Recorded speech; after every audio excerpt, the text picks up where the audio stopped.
राजधानी लखनऊ में चौक स्थित बड़ा इमामबाड़ा में ऑल इंडिया शिया पर्सनल लॉ बोर्ड की ओर से मदीना में रोजों के पुनर्निर्माण के लिए सऊदी अरब हुकूमत के विरोध में विशाल प्रदर्शन का आयोजन हुआ। इस विशाल प्रदर्शन में देश के कई राज्यों से हजारों की संख्या में उलेमा, खुतबा और मोमिन ने शिरकत की। वहीं इस विशाल प्रदर्शन की अध्यक्षता ऑल इंडिया शिया पर्सनल लॉ बोर्ड के अध्यक्ष मौलाना सैयद सायम मेहंदी ने की। शिया पर्सनल लॉ बोर्ड के महासचिव मौलाना यासूब अब्बास ने बताया कि जन्नतुल बकी से कब्रिस्तान मदीने में रसूल इस्लाम की इकलौती बेटी जनाबे फातिमा और 4 इमामों की कब्रों पर बने रोजी को ध्वस्त किए जाने के विरोध में एक विशाल विरोध प्रदर्शन आयोजित किया गया है। उन्होंने आगे बताया कि 100 साल पहले सऊदी अरब के शासक जाले सऊद ने जन्नत उल बकी मदीना में मोहम्मद साहब के खानदान वालों और उनकी बेटी के रौजों को तबाह कर दिया था। उन्होंने आगे कहा कि बड़े शर्म की बात है कि सऊदी शासक अपने बड़े बड़े महलों में रह रहे हैं, लेकिन जिनका वह कलमा पढ़ते हैं उनके रसूल की बेटी की कब्र खुले आसमान के नीचे है।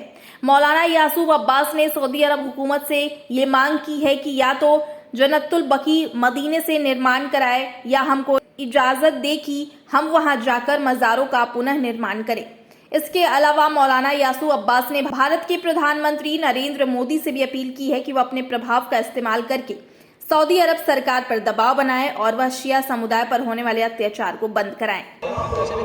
देखिए, जन्नतुल बकी में रसूल इस्लाम की बेटी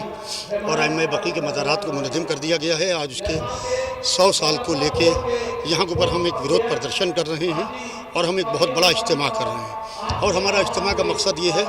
कि जिस तरीके से इराक़ से सद्दाम हुसैन का ख़ात्मा हुआ है, इसी तरीके से सऊदी अरब से आले सऊद का ख़ात्मा होना चाहिए है। आज दुनिया में जितना भी आतंकवाद पनप रहा है, उसमें सऊदी अरब का पैसा पाकिस्तान और अफ़गानिस्तान की सेनाएं, उनकी फ़ौजें ये काम कर रही हैं, जिसकी वजह से आज पूरी दुनिया, पूरा विश्व और पूरी इंसानियत परेशान है। और परेशानी की वजह सिर्फ़ और सिर्फ ये है कि सिर्फ़ और सिर्फ सऊदी अरब का पैसा लग रहा है और पाकिस्तान की आर्मी लग रही है, जिसकी वजह से आज लिहाजा हमने जन्नतुल बकी में जो प्रॉफिट ऑफ इस्लाम की बेटी और अइम्मा बकी के मज़ार हैं, उसके पुनः निर्माण के लिए, उसकी हमने तामीर के लिए यहाँ के ऊपर एक इज्तिमा रखा है। और ये इज्तिमा में करारदाद जो पास की जाएंगी, रेजोल्यूशन, वो हम यूएनओ को भेजेंगे, हम प्राइम मिनिस्टर को भेजेंगे और हम वज़ीर आज़म हिंदुस्तान से, प्राइम मिनिस्टर से ये डिमांड करेंगे, ये मांग करेंगे कि आपके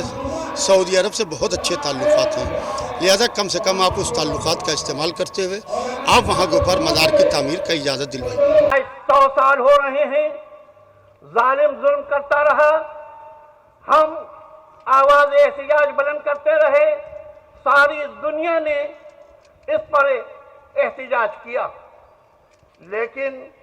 अजीज़ान गिरामी, आज 100 साल हो रहे हैं। मैं आपकी खिदमत में सिर्फ इतनी गुजारिश करना चाह रहा हूं, जैसा कि बंबई के इजलास में भी मैंने ये बात कही थी कि अब मैं ये चाह रहा हूं कि मार्च और अप्रैल में, यानी 8 शव्वाल को मुकम्मल 100 साल हो जाएंगे। तो जैसे मुझे इल्म हुआ है कि अगर किसी भी मसले में अक़वाम मुत्तहदा को, यूनाइटेड नेशन को 1000 एप्लीकेशंस प्रोटेस्ट के तौर पर भेजी जाएं, तो वो उस मुल्क के खिलाफ आवाज़ एहतिजाज बुलंद करता है और उसका जवाब उससे तलब करता है। तो ऐसी सूरत में मेरी सिर्फ मोमिनीन से, उलमाए किराम से, अपने साथियों से एक ही गुजारिश है कि आप ये न ख्याल करें कि हमारी तादाद कितनी है, लेकिन बस आप इतना करें कि कस्बों कस्बों, शहरों शहरों, सूबों सूबों, जहां तक हो सके आप हर जगह आवाज़ एहतिजाज बुलंद करें और जलसा करें और उसकी एक कापी वज़ीर आज़म हिंद को और एक कापी सफ़ीर सऊदी अरब को जो